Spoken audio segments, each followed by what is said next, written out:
Bismillahirrahmanirrahim. Assalamualaikum warahmatullahi wabarakatuh. Innal hamdalillah nahmaduhu wa nasta'inuhu wa nastaghfiruhu wa na'udzu billah min shururi anfusina wa min sayyiati a'malina. Man yahdihillahu fala mudilla lahu wa may yudlil fala hadiyalah. Wa asyhadu an la ilaha illallah wahdahu la syarika lahu wa asyhadu anna Muhammadan 'abduhu wa rasuluhu, amma ba'd. Ikhwani fillah rahimani wa rahimakumullah, kita melanjutkan kembali pembacaan kitab Himayatun Nabi Janabat Tauhid, penjagaan Nabi terhadap kewibawaan tauhid. Kita sampai halaman berapa?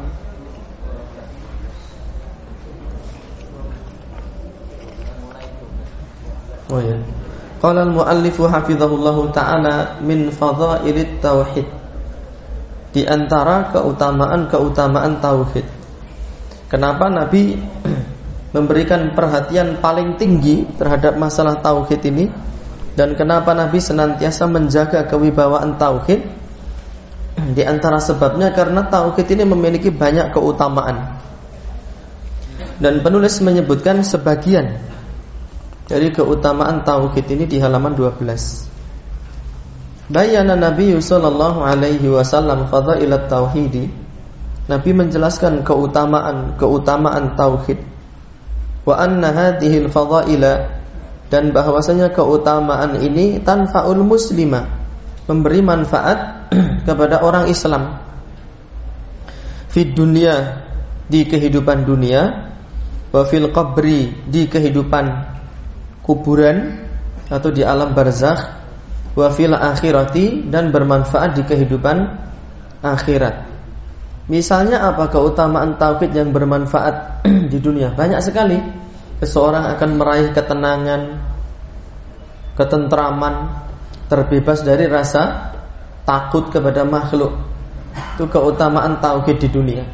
Dan seseorang akan diberikan sifat pemberani.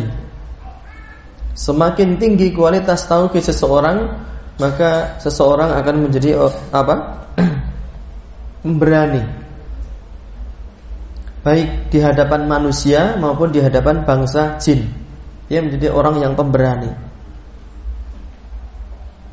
dan tenang hidupnya, tidak dipenuhi rasa takut dan rasa was-was. La khaufun alaihim walahum yahzanun, tidak ditimpa rasa takut, tidak ditimpa rasa sedih. Itu keutamaan tauhid bagi kehidupan seorang muslim di dunia. Dan di kuburan banyak sekali. Orang yang mati disolati 40 ahli tauhid, dia terbebas dari siksa kubur.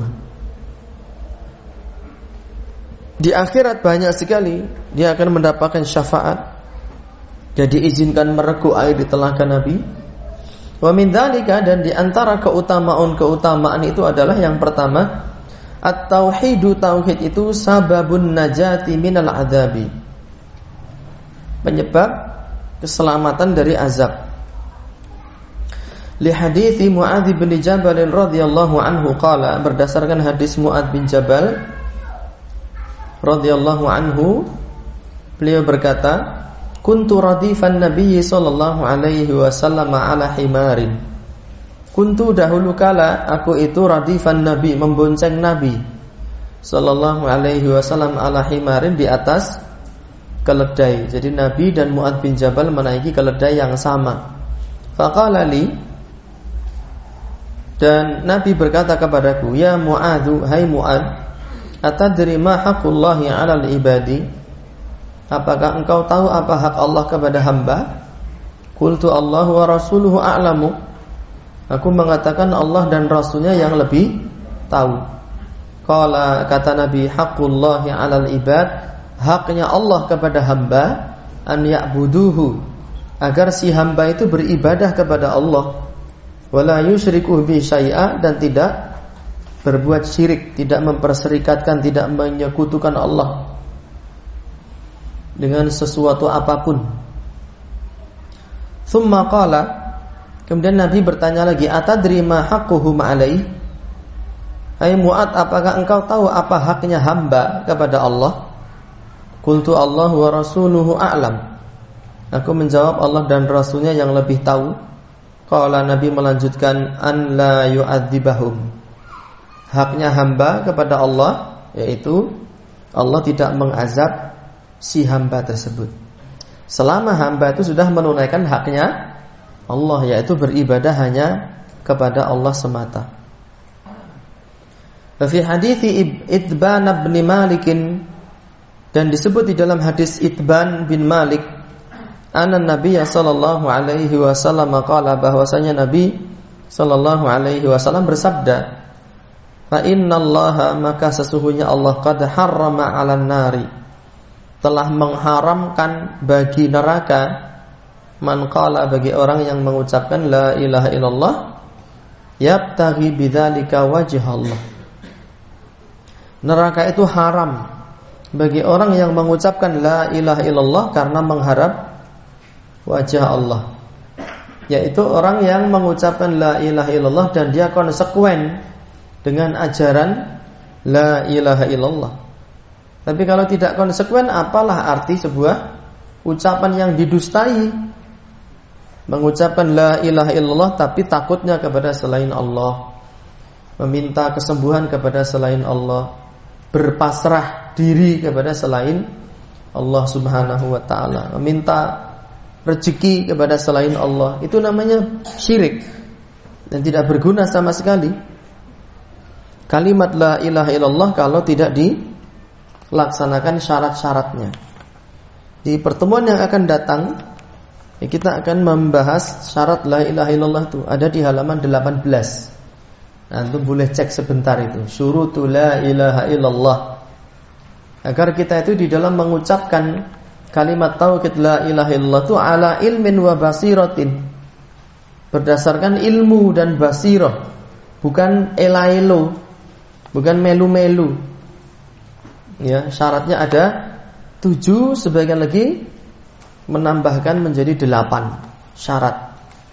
Sebagaimana disebutkan oleh Al-Hafidh Al-Hakami di dalam kitab beliau Ma'arijul Qabul, wa bi sab'ati syurutin qad quyidat wa fi nususil wahyi haqqan waradat fa innahu lam yantafi' qailuha bin nutqi illa min haitsu yastakmiluha al-ilmu wal yaqinu wal qabulu.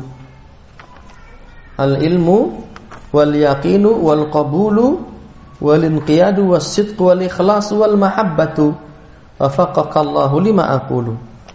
Itu bait syair yang dituliskan oleh Al-Hafidh Al-Hakami. Ya, beliau mengumpulkan ke-7 syarat la ilaha illallah di dalam kitab beliau. Sebagian menambah 1, yaitu al-kufru bit-taghut, mengkufuri taghut. Sehingga orang yang selamat dari sengatan api neraka, orang yang mengucapkan la ilaha illallah kemudian dia setia terhadap sumpahnya itu kepada Allah, kemudian dia konsekuen. Iya, konsekuen itu bahasa Jawanya apa itu? Sembodo, Pak. Melaksanakan apa yang menjadi ajaran la ilaha illallah. Tapi kalau sekedar mengucapkan saja, ya tidak bisa. Dan kita tidak akan bisa melaksanakan konsekuensi la ilaha illallah itu kecuali kalau kita mengetahui tafsir dari kalimat la ilaha illallah. Bagaimana seseorang mau melaksanakan ajaran tauhid wong dia nggak ngerti kok. Kalimat tauhid itu apa? Rukunnya apa? Syaratnya bagaimana? Pembatal-pembatalnya apa saja? Nggak ngerti. Rukun kalimat la ilaha illallah ada 2, an-nafyu wal isbat. Ini semua ada dalilnya. Ya. Kemudian syaratnya ada 7. Sebagian mengatakan berapa? 8. Ini semua ada dalil-dalilnya. Pembatalnya banyak sekali. Yang kondang 10.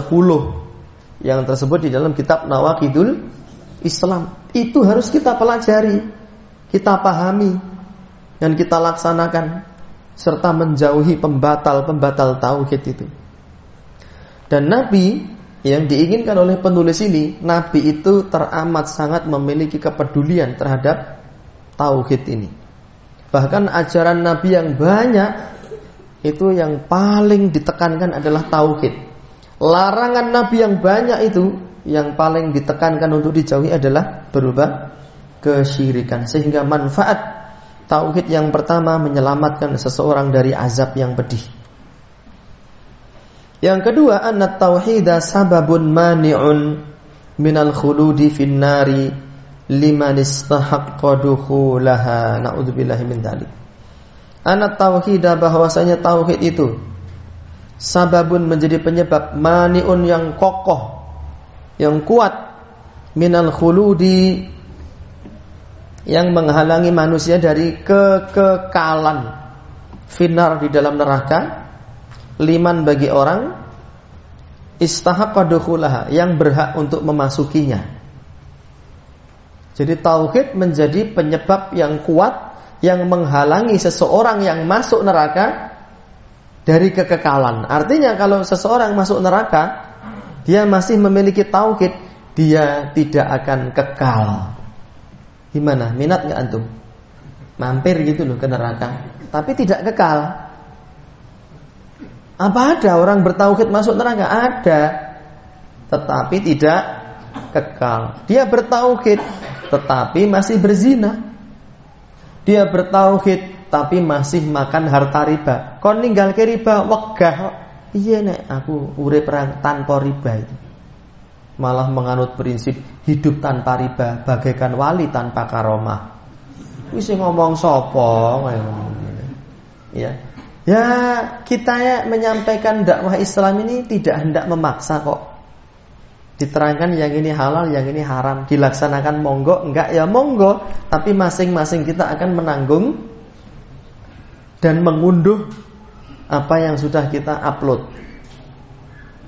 Kalau kita mengupload, siap-siaplah mengunduh, mendownload amal perbuatan kita kelak. Karena akidah ahli sunnah wal jamaah menetapkan pelaku dosa besar, kalau dia masih berstatus sebagai muwahhid, seorang yang bertauhid, statusnya itu tahtal masyiah, di bawah kehendak Allah. Insya'a afa anhu, kalau Allah berkehendak, Allah ampuni dosanya dia. Wa insya'a azabahu, kalau Allah berkehendak, Allah tidak mengampuni dosanya, Allah akan mengazab dia. Tapi tidak kekal. Mungkin 1 hari mungkin. Tapi 1 hari di sana itu 50.000 tahun. 50.000 tahun itu 1 hari di sana. Kalau kita mampir setengah hari saja, 25.000 tahun di neraka. Na'udzubillahi min dzalik. La qadarallah, la qadarallah. Semoga Allah tidak mentakdirkan kita termasuk orang-orang yang memasuki neraka. Tapi tidak cukup hanya berdoa saja, teman-teman. Harus ada mujahadatun nafsi hawa. Seseorang harus memiliki jihad, semangat yang tinggi untuk memerangi hawa nafsunya, meninggalkan kemungkaran yang sudah dia ketahui, dan dia tidak akan berhasil kecuali kalau dia berkawan karib dengan orang-orang yang bertauhid. Kalau kawan karibnya dengan para penjahat, dengan para ahli maksiat, mustahil kita akan keluar dari kungkungan maksiat itu. Itu ngerinya maksiat. Dan yang lebih ngeri dari kemaksiatan adalah kesyirikan. Kalau seseorang mati dalam keadaan masih melakukan kesyirikan, maka ngalamat dia akan kekal abadi di neraka selama-lamanya. Na'udzubillahi min dzalik. Di hadis Anas bin Malik, berdasarkan hadis Anas bin Malik radhiyallahu anhu, anin Nabi sallallahu alaihi wasallam qala, dari Nabi sallallahu alaihi wasallam beliau bersabda, yakhruju minan nari, akan keluar dari neraka, man qala la ilaha illallah, orang yang mengucapkan la ilaha illallah, wa fi qalbihi waznu sya'iratin min khairin, dan di dalamnya itu ada seberat rambut berupa kebaikan. Kebaikan yang murni, yang tidak tercampur oleh riya, yang tidak tercampur oleh sum'ah. Jadi kalau seseorang itu punya kebaikan dikit aja, dia akan masuk surga. Iya, cuma masalahnya mampir di neraka itu loh. Mungkin 1 triliun tahun, mungkin 1 juta tahun, na'udzubillahi min dzalik. Maka jangan pernah kita bercita-cita, alah urip pisan tak gleleng-gleleng sithik lah rapopo.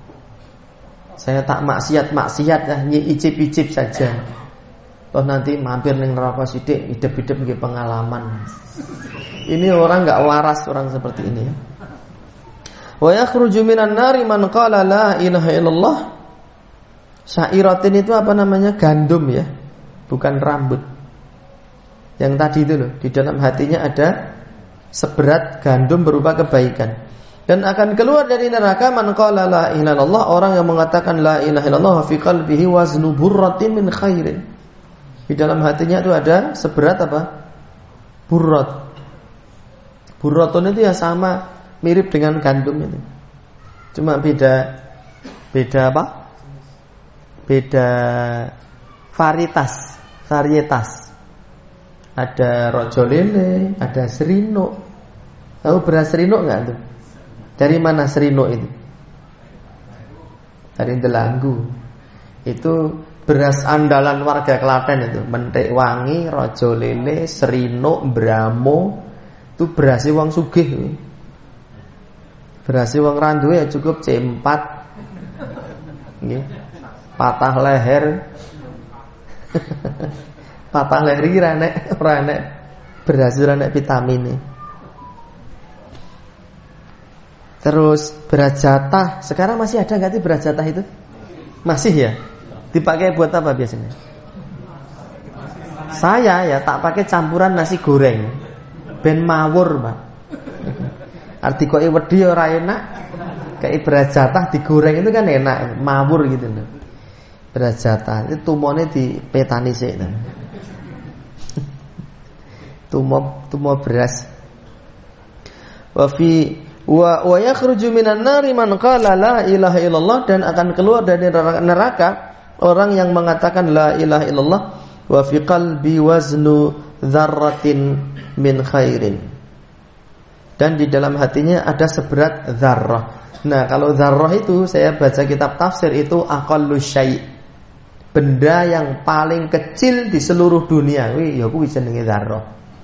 Sebagian menerjemahkan biji sawi. Ada enggak yang lebih kecil dari biji sawi? Ada enggak? Biji apa kira-kira? Biji sawi ini pernah lihat antum? Kalau enggak pernah, antum ke toko pertanian itu, beli biji sawi. Ada yang lebih kecil dari biji sawi enggak? Ada, biji tepung misalnya. Tepung itu kan lebih kecil. Ada yang lebih kecil dari tepung enggak? Ada, tepung dibelah dua. Itu lebih kecil. Pokoknya zarrah itu aqallu syai', partikel paling kecil.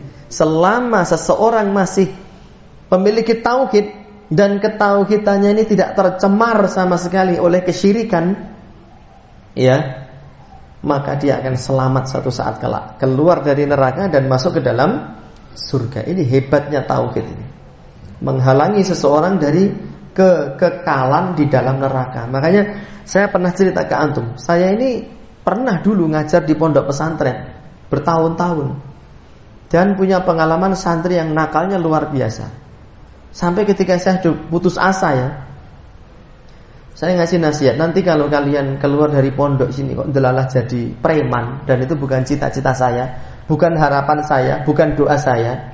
Tapi kalau Allah mentakdirkan kalian jadi orang jahat, ingat-ingat nasihat saya, jangan pernah berbuat syirik sama sekali. Karena dosa syirik itu lebih besar dari dosa membunuh 100 nyawa. Orang membunuh 100 orang itu masih ada harapan dia keluar dari neraka. Tapi kalau sudah kesyirikan, kekal abadi selama-lamanya. Dia melanggar hak asasi Tuhan, gak ada harapan. Makanya seorang dai, dia memfokuskan dakwahnya itu untuk menyelamatkan orang dari kesyirikan. Kenapa? Karena dai-dai tauhid ini welas asih dan sayang kepada orang-orang di sekitarnya, keluarganya, tetangganya, jamaahnya.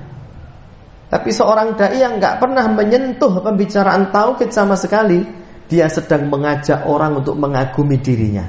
Gak peduli jamaahnya kekal di neraka, urusan. Yang penting sampean-sampean nih kagum kepada saya, jadi fansnya saya. Kalau perlu bikin fans club. Misalnya saya namanya Daliman gitu misalnya ya, sahabat Daliman gitu misalnya. atau Daliman Fans Club, pecinta Ustadz Daliman misalnya. Monggo Daliman itu nek dia tidak mau nguri-uri ajaran tauhid, Daliman bisa jadi horor, medale iman. Jadi imannya medal. Na'udzubillah min dzalik. Wan Abi Sa'idin Al-Khudri radhiyallahu anhu, dan dari Abu Sa'id Al-Khudri radhiyallahu taala anhu anin Nabi sallallahu alaihi wasallam. Dari Nabi sallallahu alaihi wasallam qala, dia mengatakan, ya yadkhulu ahlul jannatil jannata, ahli surga akan masuk surga, wa ahlun narin nar, dan ahlu neraka akan masuk neraka. Tsumma yaqulullahu ta'ala, kemudian Allah Subhanahu wa taala berfirman, akhriju, keluarkanlah, man kana fi qalbihi mithqala habbatin min khardalin min imanin. Keluarkanlah orang yang di dalam hatinya ada seberat biji khardal, yaitu biji yang paling kecil, min iman berupa keimanan. Fayakhrujuna minha, maka ahli neraka yang masih memiliki iman sebesar benda paling kecil yang tidak berbuat syirik loh ya, mereka keluar dari neraka. Qad iswaddu, dan wujud mereka sudah hitam legam. Ya. Di dalam riwayat lain disebutkan mereka itu areng, Pak. Sudah berubah menjadi arang, Pak. Menungso ireng jadi areng. Falyulqauna, dan mereka itu dicelupkan fi nahril hayah, di sungai kehidupan. Fayan butuna, maka mereka pun tumbuh kama tanbutul habbatu fi janibis saili, sebagaimana tumbuhnya biji-bijian yang ada di pinggiran aliran air. Sudah remuk, hancur, daging dan kulitnya, tulangnya hancur, sudah menjadi arang, dimasukkan ke dalam sungai kehidupan itu. Jasad yang sudah hancur lebur tadi tumbuh, Pak, utuh kembali menjadi manusia yang utuh, ya. Dan mereka dimasukkan ke dalam surga. Itu menjadi dalil bahwa tauhid itu menghalangi seseorang dari kekekalan. Dan hadis ini hanya petikan, teman-teman, dari hadis yang panjang. Karena setelah ini Allah memerintahkan, ya, akhriju man kana fi qalbihi misqala habbatin min khardalin min iman. Keluarkan orang yang di dalam hatinya ada tauhid. Dicari-cari, kata Allah, kata para malaikat, sudah enggak ada lagi, wahai Allah. Ada. Ya, lalu dikeluarkan orang. Disebutkan di dalam hadis itu dia memiliki tauhid, walam ya'malu khairan qat, dan dia tidak pernah melakukan kebaikan sama sekali. Lam ya'malu khairan qat, tidak memiliki kebaikan sama sekali. Tetapi dia memiliki apa? Tauhid. Tapi untuk amal dia nggak ada sama sekali. Dia dikeluarkan oleh Allah dari neraka, terus disestempel, yes. Stempelnya apa? Oh, taqaullah. Orang-orang yang dibebaskan oleh Allah. Itu kehebatan apa? Tauhid la ilaha illallah. Kemudian teman-teman perlu tahu bahwa hadis ini, lam ya'malu khairan qat, dan man kana fi qalbihi misqala habbatin min khardalin min iman, itu menjadi salah satu hadis yang sahih yang dijadikan dalil kuat oleh para ulama kita, bahkan mayoritas para ulama kita, ya, bahwasanya orang yang meninggalkan sholat 5 waktu itu tidak kafir. Karena Nabi mengatakan hanya memiliki kebaikan sebesar apa? Aqallu syai'. Sementara sholat itu misalnya seseorang tidak sholat, misalnya masih punya puasa, masih punya yang lain, itu ibadah-ibadah besar, Pak, yang tidak disifati sebagai aqallu syai'. Nah, orang ini cuma aqallu syai', puasa enggak, zakat enggak, aqallu syai' minal a'mal. Amal yang paling kecil, meskipun begitu selamat. Berarti dia tidak kafir. Karena yang kekal di neraka hanya orang-orang kafir. Begitu. Ini salah satu dalil bahwa orang yang tidak sholat itu dia melakukan dosa besar, memang dahsyatnya luar biasa, tetapi dia tidak kafir. Mungkin dia masuk neraka 1 juta triliun tahun, naudzubillah min, rasane kaya ngopo. Coba bayangke. Bayangke pun juga sehebat apapun kita membayangkan siksa neraka, neraka jauh lebih dahsyat dari apa yang kita pikirkan, dari apa yang kita bayangkan. Antum saja yang sehat-sehat ini nggak pernah membayangkan itu lorone asam urat itu. Bahkan antum ketawa toh, urung ngrasake soalnya. Begitu antum merasakan, nangis antum. Asam urat itu. Asam urat itu persambungan tulang begini. Di antara dua tulang itu ada purin, Pak. Itu kalau di mikroskop kristal-kristal kecil yang jumlahnya banyak sekali. Itu bisa sampai menggeser tulang gini loh, Pak. Kebayang nggak? Balungnya itu digeser gitu. Sakitnya kayak apa? Itulah asam urat. Jadi teman-teman yang masih muda jangan bercita-cita pengen asam urat. Beneran. Rajinlah olahraga. Ya. Nek mangan gua apa? Ya nek ditari ngono ora ono sing kepengin, Pak. Tapi perilakunya menunjukkan dia kepengin asam urat, Pak. Mangane ngawur, jeroan, siput, mangan kacang guagut rong blek dintekke dhewe. Ya. Terus apa neh? Mete, waduh. Terus apa itu santen-santenan itu loh? Duawet, burjo, tengkleng, gule, apa neh? Nasi padang, rendang. Wah, ape timbat apa?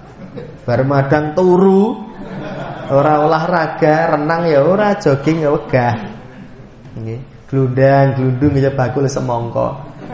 Tunggulah kedatangan asam urat. Itu lorone luar biasa, sakit. Dan kalau kita keseringan minum obat asam urat itu nanti ginjalnya yang kalah. Ya. Maka teman-teman perbanyak minum air putih. Perbanyak olahraga, harus dipaksa olahraga itu. Olahraga itu bukan sesekali, Pak. Kalau sesekali itu olah TKP. Kalau olahraga itu rutin, Pak.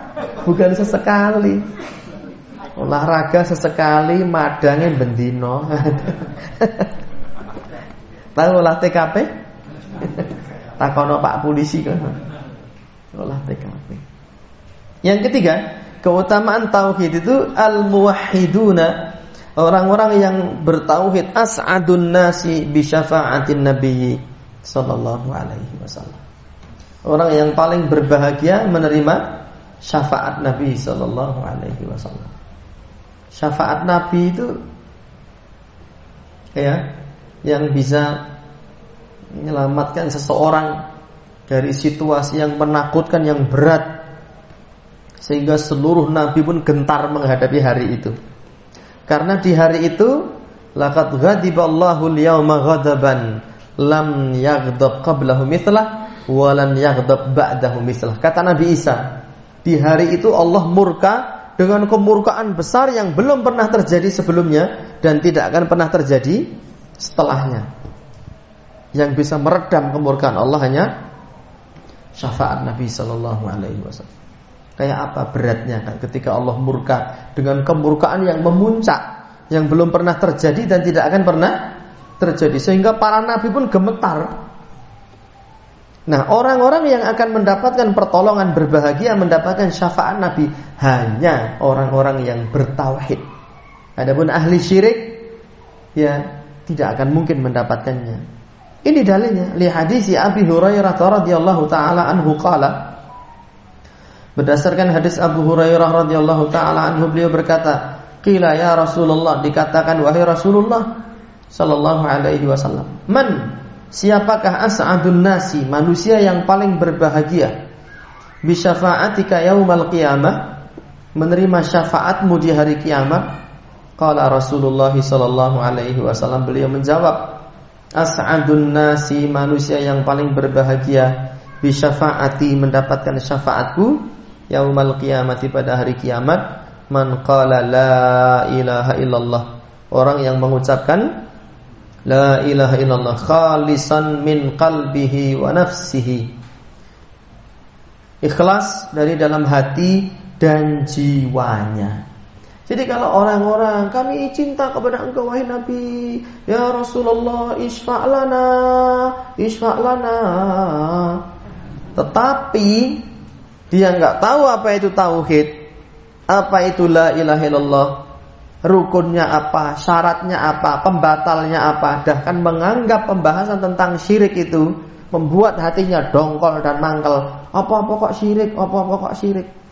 Bagaimana orang seperti ini mau mendapatkan syafaat Nabi, sementara setiap hari bergelimangan dengan ritual kesyirikan? Saat diberi nasihat jangan melakukan kesyirikan, marah.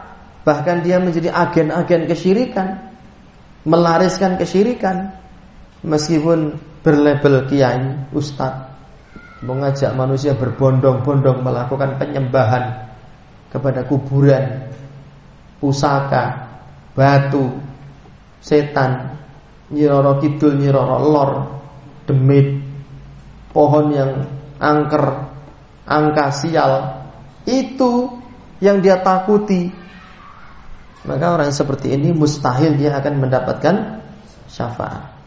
Ini menjadi dalil bahwa syarat mendapat syafaat itu adalah ridallahi 'anil masyu'ilah. Allah ridha kepada orang yang mau diberi syafaat, dan Allah hanya ridha kepada orang-orang yang bertauhid, setia terhadap sumpahnya kepada Allah, berjanji setia akan beribadah kepada Allah. Orang seperti ini yang diridhai oleh Allah, orang seperti ini yang akan mendapatkan syafaat. Syarat syafaat yang kedua adalah idzunullahi lisyafi', izin Allah kepada sang pemberi syafaat. Dalilnya dalam ayat kursi itu, man dzalladzi yashfa'u indahu illa biidzni. Siapa yang akan memberi syafaat di sisi Allah kalau Allah tidak memberi izin? Allah memberi izin dulu kepada Nabi Muhammad, baru Nabi Muhammad bisa memintakan syafaat. Tapi tidak semua umat Muhammad bisa dimintakan syafaat. Yang bisa dimintakan syafaat hanya orang-orang yang bertauhid, orang-orang yang peka terhadap kesyirikan, lalu lari menjauhkan diri dan keluarganya dari kesyirikan, sehingga tauhid dan syirik ini senantiasa mendapatkan porsi berlebih, sebagaimana Nabi menjaga kewibawaan dakwah tauhid itu. Wa an Abi Hurairah radhiyallahu anhu, dan dari Abu Hurairah radhiyallahu anhu qala, beliau berkata, qala Rasulullah sallallahu alaihi wasallam, Rasul sallallahu alaihi wasallam bersabda, li kulli nabiyyin da'watun mustajabatun. Setiap nabi itu memiliki doa yang mustajabah. Fata'ajjala kullu nabiyyin da'watah. Maka setiap nabi itu ta'ajjala, tergesa-gesa, ya, menyampaikan doanya yang mustajab tadi di dunia. Seperti Nabi Nuh, ya, menggunakan doa andalannya untuk menenggelamkan orang-orang yang tidak mau beriman. Dan seluruh para nabi seperti itu, menggunakan doanya yang paling ampuh, ya, di dunia. Semua para nabi.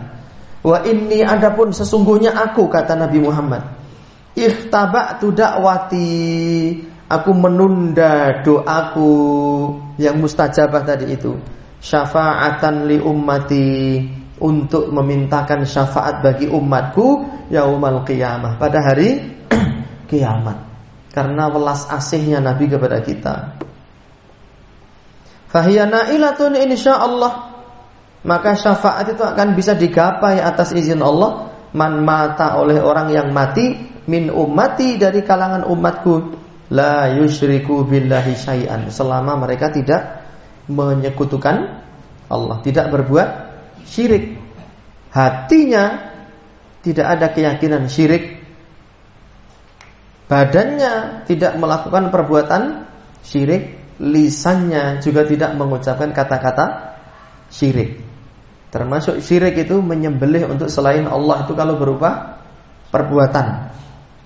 Barang siapa menyembelih hewan diperuntukkan untuk selain Allah, untuk Nyi Roro Kidul, untuk setan yang bau reksa, yang tunggu kedung, tunggu rawa, tunggu sungai, tunggu gunung, maka dia telah berbuat syirik.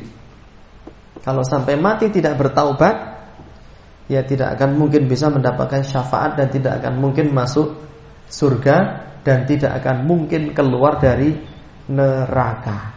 Kita menyampaikan ini bukan karena kita benci kepada manusia, tidak. Para ulama menulis kitab ya berdasarkan ayat hadis Nabi sallallahu alaihi wasallam, bukan karena ingin meluapkan kebencian dan emosi kepada manusia, tidak sama sekali.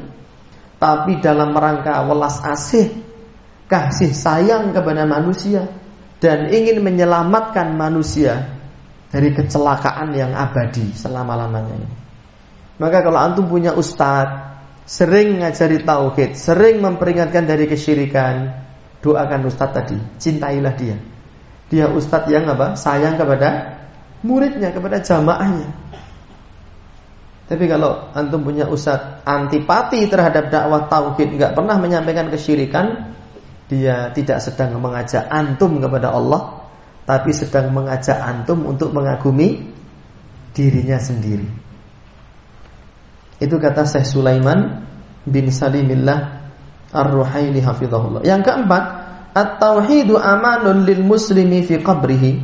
Tauhid itu menjadi keamanan bagi seorang muslim di dalam kuburnya.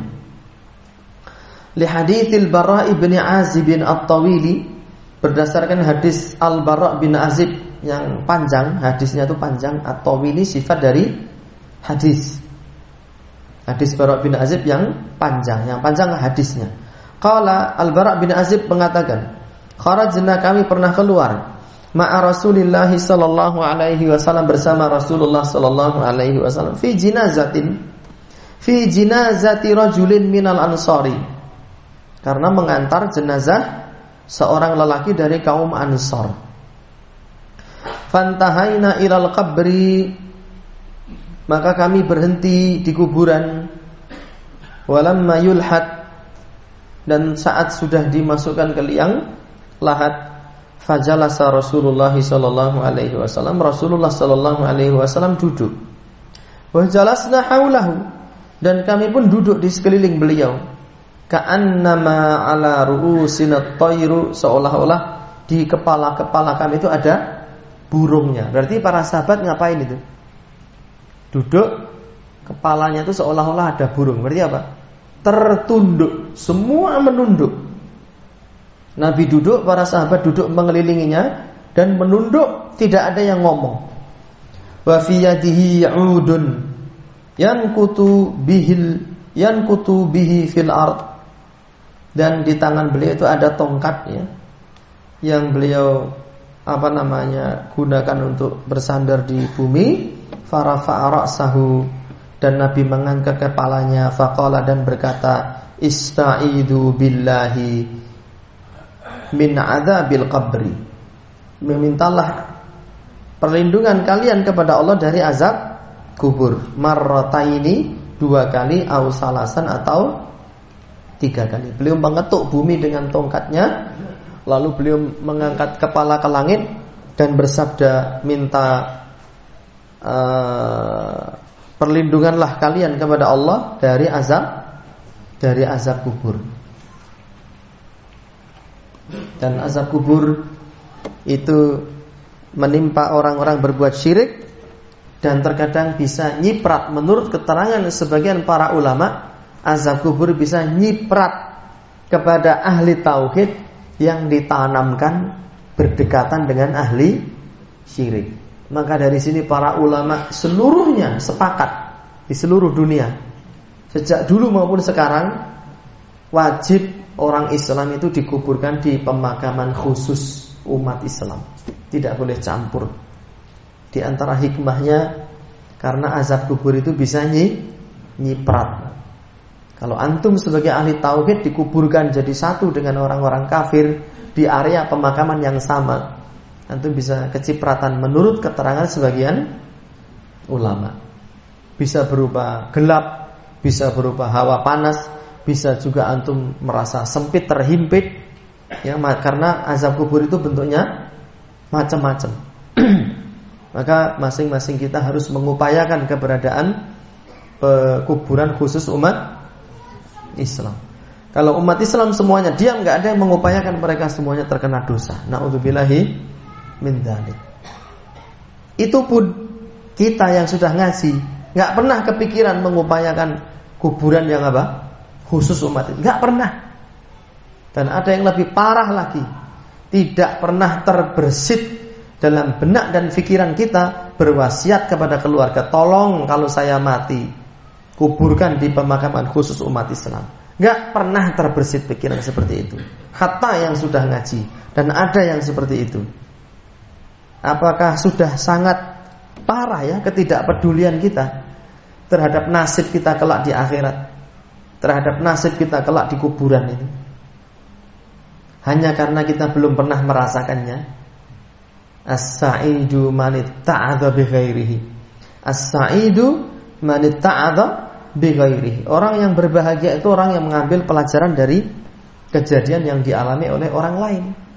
Nabi sudah mewanti-wanti, mintalah perlindungan kepada Allah dari azab kubur 2 dan 3 kali. Summa dzakara sallallahu alaihi wasallam. Kemudian Nabi sallallahu alaihi wasallam menyebutkan halar rajuli fi qabrihi. Kondisi lelaki tadi yang mati tadi di dalam kuburnya. Qala, Nabi mengatakan fayatihi malakani. Dia didatangi oleh 2 orang malaikat. Fayujlisanihi. Kemudian 2 orang malaikat itu mendudukkan si mayat tadi. Nabi kok bisa tahu dari mana? Diberitahu melalui wahyu. Mayat ini didatangi oleh 2 malaikat, lalu 2 malaikat mendudukkannya. Berarti mayat itu dikuburkan dalam keadaan berbaring. Fayaqulani lahu. Lalu 2 malaikat berkata kepada si mayit, man rabbuka? Siapa Tuhanmu? Fayaqulu rabbi Allah. Dia menjawab, Rabbku adalah Allah. Tapi orang yang berbuat syirik gak akan mampu dia mengatakan rabbi Allah. Karena kemampuan kita menjawab Rabbi Allah itu sangat berbanding lurus dengan kualitas tauhid kita saat kita berada di dunia. Fayaqulani lahu ma dinuka? Kedua malaikat bertanya lagi, apa agamamu? Fayaqulu diniyal Islam. Agamaku adalah Islam. Ini pun juga akan sulit dikatakan oleh orang yang waktu di dunia tidak memiliki kepedulian sama sekali terhadap Islam. La yata'allamuhu wala ya'malu bihi. Enggak pernah kepikiran mempelajari Islam sama sekali. Ngaji wegah. Buat apa ngaji? Dan tidak mengamalkannya. Apalagi mengamalkan ngaji wegah. Makanya saya meling kepada diri saya sendiri dan juga kepada teman-teman yang mungkin akhir-akhir ini mulai ditimpa oleh rasa malas, rasa futur. Futur itu untuk diperangi, bukan untuk dipelihara. Rasa malu yang sejati itu kepada Allah, bukan malu kepada manusia. Ya. Dan kalau ada antum punya teman mengajak antum, mengingatkan antum untuk kembali ke majelis ilmu lagi, dia bukan membenci antum, enggak, dia pengen menyelamatkan antum. Syukurilah antum punya teman seperti itu. Ya. Kalau kita tidak peduli terhadap Islam, tidak mau mempelajarinya, tidak mau mengamalkannya, tidak mau mendakwahkannya, maka mustahil kita bisa menjawab diniyal Islamu kelak saat kita ditanya. Fayaqulanilah. Kedua malaikat lalu bertanya lagi, ma hadzal rajulul ladzi bu'itsa fikum? Siapa ini lelaki yang diutus kepada engkau?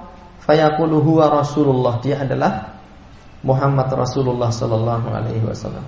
Fayaqulani lahu wa ma ilmuka?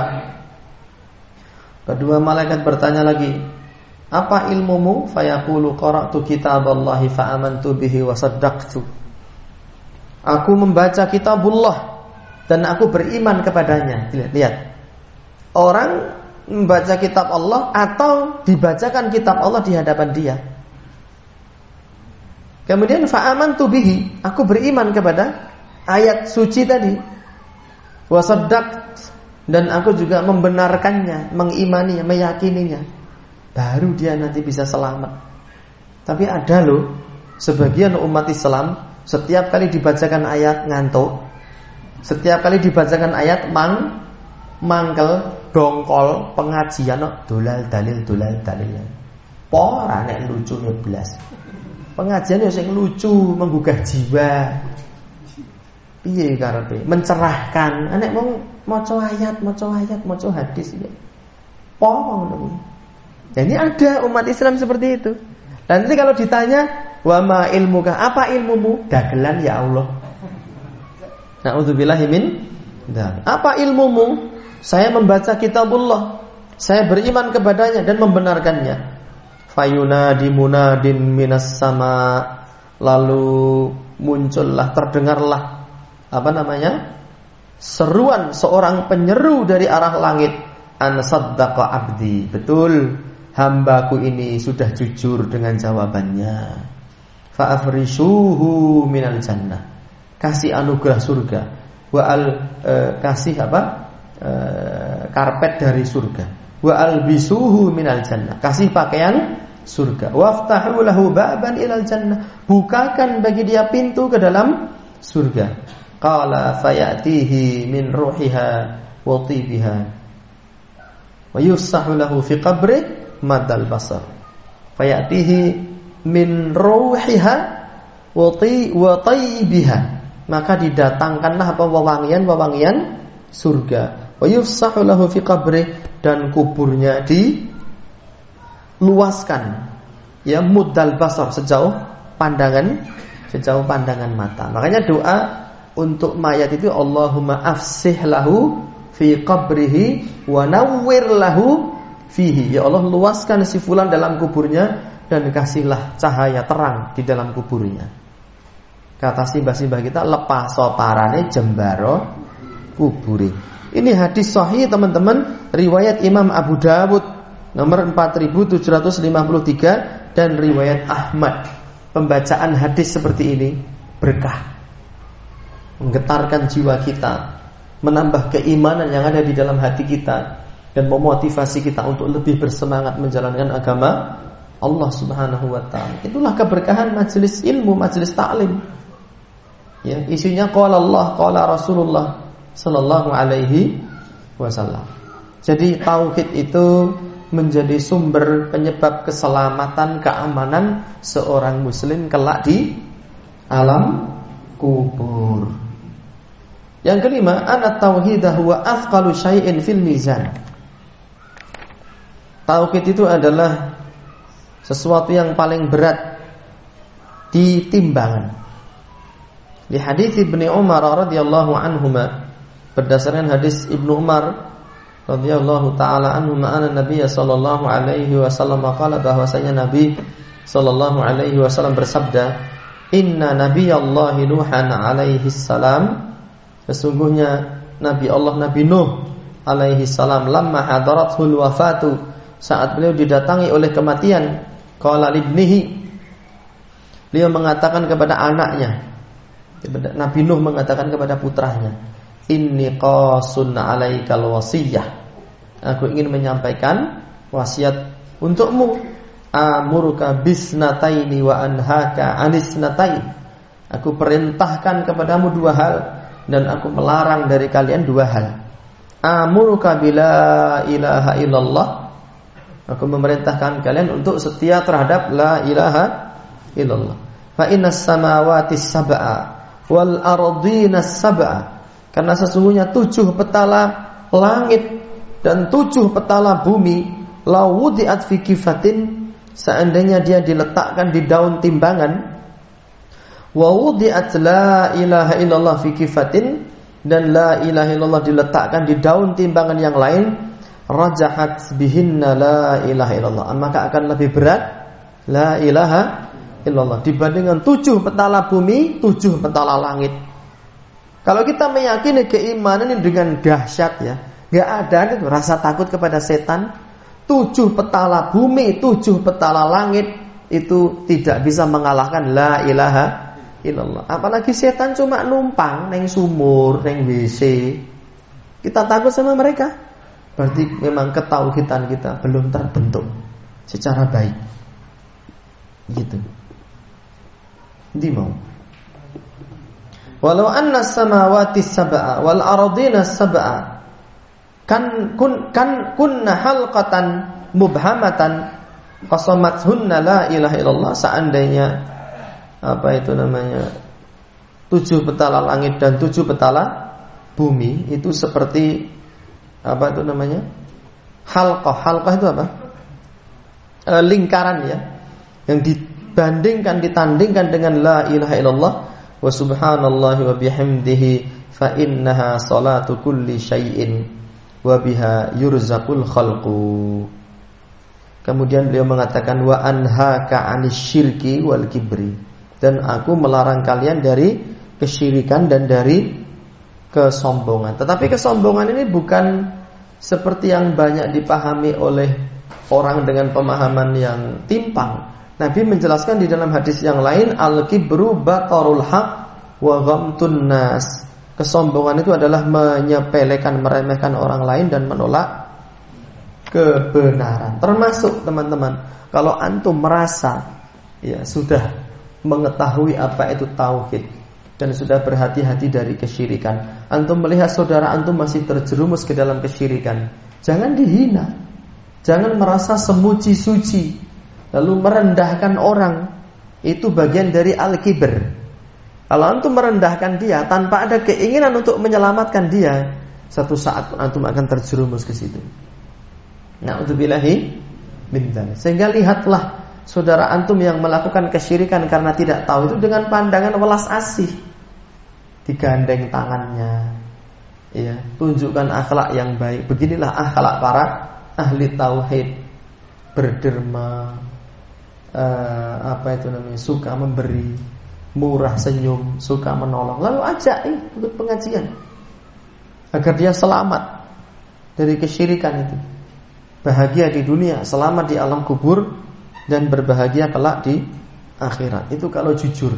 Tapi sebagian orang enggak, dia merasa dirinya bertauhid, marah kepada pelaku kesyirikan, lalu dia menghina sekedar untuk menumpahkan emosi dan kebencian semata, bukan karena ingin mengajak orang kepada tauhid dan memperingatkan dari kesyirikan, tetapi untuk meluapkan apa? Emosi dan kebencian. Itu hakikatnya juga sudah ditumpangi oleh kepentingan setan. Na'udzubillah min dzalik. At-tauhidu anna at-tauhida yudha'iful a'mala wal aqwala bighairi hasrin.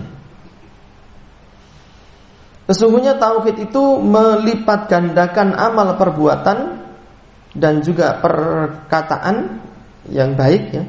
Perkataan yang baik, amal perbuatan yang baik bighairi hasrin, dengan tanpa bisa dihitung banyaknya. Kama fi hadits sahibil bitaqah, sebagaimana disebut dalam hadis sahibul bitaqah. Bitaqah itu kartu yang tertulis di dalamnya la ilaha illallah. Alladzi yunsharu lahu tis'atun wa tis'una sijillan minadz dzunub, yang dibeberkan kepada dia 99 catatan dosa. Satu catatan dosa itu sejauh pandangan mata. Iya. Kullu sijlin yablughu muddal basar. Setiap satu catatan itu sejauh pandangan mata, sak pendeleng. Dan dia memiliki 99 catatan dosa. Satu catatan sejauh pandangan mata, isinya dosa tok, maksiat semua. Fayaqulullahu lah, Allah Ta'ala mengatakan kepada dia, atunkiru min hadza syai'an, apakah engkau mengingkari dosamu yang sebanyak ini? Ada satu saja yang kamu ingkari, tidak pernah kamu lakukan? Ya. Adzalamaka katabati, apakah penulis catatan amal yang aku perintahkan untuk menulis amalmu itu menzalimi kamu? Al-hafidun, yaitu para malaikat yang menulis, apakah menzalimi kamu? Apakah mereka menulis dosa yang tidak kamu lakukan? Fayaqulu la ya Rabb, tidak wahai Rabb, semua dosa ini saya akui itu memang perbuatan saya, dan penulis catatan amal tidak menzalimi saya, memang itu saya lakukan. dosa-dosa itu. Fayaqulullahu lahu afalaka udhrun. Kata Allah Ta'ala, apa kamu memiliki uzur kok melakukan dosa sebanyak itu? Punya uzur enggak? Kamu enggak tahu mungkin? Atau kamu dipaksa? Qala fayaqulu la ya Rabb. Tidak, saya enggak punya uzur wahai Allah. Memang saya ngikuti hawa nafsu, saya ngikuti bujuk setan. Saya tidak dipaksa. Saya melakukan itu dengan sukarela semua. Fayaqulullahu bala innalaka indana hasanah. Kata Allah Ta'ala, tidak. Tetapi kamu memiliki kebaikan di sisi kami. Wa innahu la dzulma 'alaikal yaum, dan hari ini kamu tidak akan dizalimi. Fatakhruju bitaqatun fiha asyhadu an la ilaha illallah wa anna Muhammadan abduhu wa rasuluhu. Lalu keluarlah satu kartu tertulis di dalamnya asyhadu an la ilaha illallah wa anna Muhammadan abduhu wa rasuluhu. Fayaqulu uhdur waznak, ya, dikatakan perlihatkan bobotmu. Fayaqulu abdu ya Rabb ma hadhil bitaqatu ma hadhihi sijillat. Wahai Tuhanku, apa artinya kartu tipis ini dibandingkan 99 catatan dosa, satu catatan sejauh mata memandang? Apa artinya kartu saupil ini? Fayuqalu fa innaka la tudlamu, dikatakan engkau tidak akan dizalimi.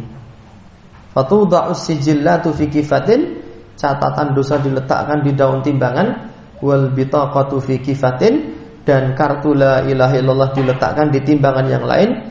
Fatatissus sijillat, apa catatan dosa itu jeglek jengat ke atas. Wa tasqulul bitaqah, dan la ilaha illallah malah jauh lebih berat.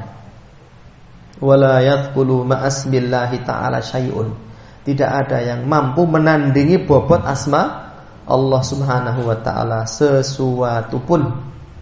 Begitu. Sehingga tauhid ini menjadi penyebab kebaikan itu dilipat gandakan dengan tanpa batas, tanpa bisa dihitung. Syaratnya menjauhi kesyirikan yang besar maupun yang kecil. Riya itu termasuk kesyirikan. Syirik yang kecil itu pada sebagian kasus dia lebih besar daripada dosa besar. Dan itu ada dalilnya dari ucapan Ibnu Mas'ud. Beliau mengatakan li an ahlifa billahi kadiban ahabbu ilayya min an ahlifa bi ghairihi wa ana shadiqun. Saya bersumpah mengucapkan nama Allah dusta, saya berdusta, tapi mengucap sumpah pakai nama Allah lebih saya sukai daripada saya mengucap sumpah menggunakan nama selain Allah meskipun saya jujur. Orang sekarang kebalik ya. Orang sekarang kebalik mana? Itu dalil bahwa syirik yang kecil pada sebagian kasus bisa lebih besar daripada dosa-dosa besar. Yang terakhir, at-tauhidu min a'dhami asbabi dukhulil jannah. Tauhid itu menjadi penyebab yang agung seseorang masuk ke dalam surga. Li hadithi Umar bin Al-Khattab radhiyallahu anhu qala, berdasarkan hadis Umar bin Khattab radhiyallahu anhu, beliau mengatakan qala li Rasulullah sallallahu alaihi wasallam, Rasulullah sallallahu alaihi wasallam berkata kepadaku, ya ibnal Khattab, hai anaknya Al-Khattab, idhab fanadi finnas, pergilah lalu serulah manusia, annahu lil jannata ilal mu'minun, bahwasanya tidak akan masuk surga kecuali orang-orang yang beriman. Orang beriman itu mengucapkan la ilaha illallah lalu menyingkir dari kesyirikan. Wa an Mu'adz bin Jabal radhiyallahu anhu qala, dan dari Mu'adz bin Jabal radhiyallahu anhu beliau Rasulullah bersabda, man kana akhiru kalamihi la ilaha illallah dakhalal jannah. Barang siapa ucapan terakhirnya la ilaha illallah masuk surga. Wa an Ibnu Mas'ud radhiyallahu anhu qala, dan dari Ibnu Mas'ud radhiyallahu anhu beliau berkata, qala Rasulullah sallallahu alaihi wasallam, Rasulullah sallallahu alaihi wasallam bersabda, man mata, barang siapa mati, la yusyriku billahi syai'an, dalam keadaan tidak berbuat syirik kepada Allah sedikit pun, dakhalal jannah, maka ia masuk surga. Itu akhrajahu Muslim, hadis riwayat Muslim. Wa min hadithi Abi Hurairah, dan dari hadis Abu Hurairah radhiyallahu anhu, wa fihi qissatun, di dalamnya ada kisah, anna Nabiy sallallahu alaihi wasallam, bahwasanya Nabi sallallahu alaihi wasallam amara Bilalan, memerintahkan Bilal. Teman-teman antum ada yang merasa bosan nggak? Mungkin selama 1 jam pengajian kita tadi itu. Sudah berapa kali sallallahu alaihi wasallam diucapkan? Ada yang batin nggak? Ustaz yang maca sallallahu alaihi wasallam bolak-balik nyapo. Lah karena yang tertulis sih kayak gitu. Saya membaca sallallahu alaihi wasallam. Lalu saya terjemahkan dalam bahasa Indonesia, ya baca lagi sallallahu alaihi wasallam. Sudah berapa kali kita tadi baca sallallahu alaihi wasallam? Ada yang ngitung enggak? Mungkin ratusan kali, mungkin puluhan kali. Menunjukkan apa? Ahli sunnah itu pecinta sholawat. Sholawatnya dengan membaca hadis begini, bukan begono. Iya. Jadi kalau antum baca hadis itu, bacalah sholawat kepada Nabi sallallahu alaihi wasallam. Tidak jemu-jemu dan tidak diiringi kotean. Itu namanya sholawat sallallahu alaihi wasallam. Maka orang yang paling banyak sholawatnya adalah para ahli hadis. Setiap kali baca Nabi, baca Rasul, baca Muhammad, maka senantiasa membaca sallallahu alaihi wasallam. Karena di dalamnya ada keberkahan dan menjadi salah satu penyebab seseorang diberikan syafaat, memperbanyak sholawat. Sholawat yang syar'i, yang masyru' seperti ini. Ya, bukan jogetan, begitu. Jadi Nabi Shallallahu Alaihi Wasallam memerintahkan Bilal, fanada bin nas. Lalu Bilal menyeru kepada manusia, innahu la yadkhulul jannata illa nafsun muslimatun. Tidak akan masuk surga kecuali jiwa yang muslim, yaitu berserah diri kepada Allah sepenuhnya. Bukan pasrah, bukan takut, bukan cinta, bukan minta tolong kepada entitas-entitas selain Allah. Demikian yang bisa dibacakan. Dan saya meling kalau bisa antum yang terbiasa menyampaikan pengajian di masjid antum atau di masjid desa lain, atau antum menyampaikan khutbah Jumat, atau antum menyampaikan kultum, baik tarawih maupun subuh, apapun ceramah keagamaan, tolong sampaikan ini. Ini bisa jadi materi keutamaan tauhid la ilaha illallah. Selamatkan masyarakat, selamatkan umat Islam sebanyak yang antum mampu. Li an yahdiyallahu bika rajulan wahidan khairul laka min humurin na'am. Kalau ada satu orang bisa mendapatkan hidayah melalui perantaraan antum satu saja, itu lebih mulia daripada onta merah, kendaraan paling prestisius di era Nabi sallallahu alaihi wasallam. Begitu ya. Pahamilah apa yang antum baca, apa yang antum dengar, sampaikan kepada orang lain, selamatkan sebanyak-banyaknya umat Islam. Ya, agar Allah Subhanahu wa taala juga memberikan keistiqomahan kepada kita di atas tauhid. Dengan cara apa? Dengan cara kita mengkampanyekan tauhid ini. Menyebarluaskan dakwah tauhid, menyuarakan dakwah tauhid ini. Inilah dakwahnya para nabi dan rasul. Kita ingin mengikut di belakang kafilahnya nabi dan rasul. Terkadang orang tahu ini tauhid ini sih saya ngerti, tapi dia bisu diam, nggak punya kecemburuan. Saat tauhid diinjak-injak, saat kesyirikan merebak, dia diam saja. Satu saat hidayah tauhid bisa dicabut dari dia. Satu saat dia akan terjerumus ke dalam kesyirikan, karena nggak pernah ada cita-cita sama sekali untuk memperjuangkan agama Allah. Li'ila'i kalimatillah, untuk mengunggulkan kalimat Allah agar kalimat Allah menjadi jaya. Begitu ya. Wallahu ta'ala alam biswab. Wassallallahu ala nabiyina Muhammad. Kita malam ini tidak ada pertanyaan. Saya sudah lempe-lempe ya. Hari ini tadi saya renang capek sekali. Tidur, bangun tidur terus jampiati. Jampiati mangan burjo terus Rene sudah keberbekan dongleng-dongleng. Jadi kita cukupkan, pertanyaan disimpan ya. Semoga Allah bisa berkenan memberikan usia kepada kita, bisa bertemu kembali di masjid yang kita cintai ini untuk melanjutkan pembacaan kitab yang penuh berkah ini. Wallahu ta'ala alam bisawab. Wassalamualaikum warahmatullahi wabarakatuh.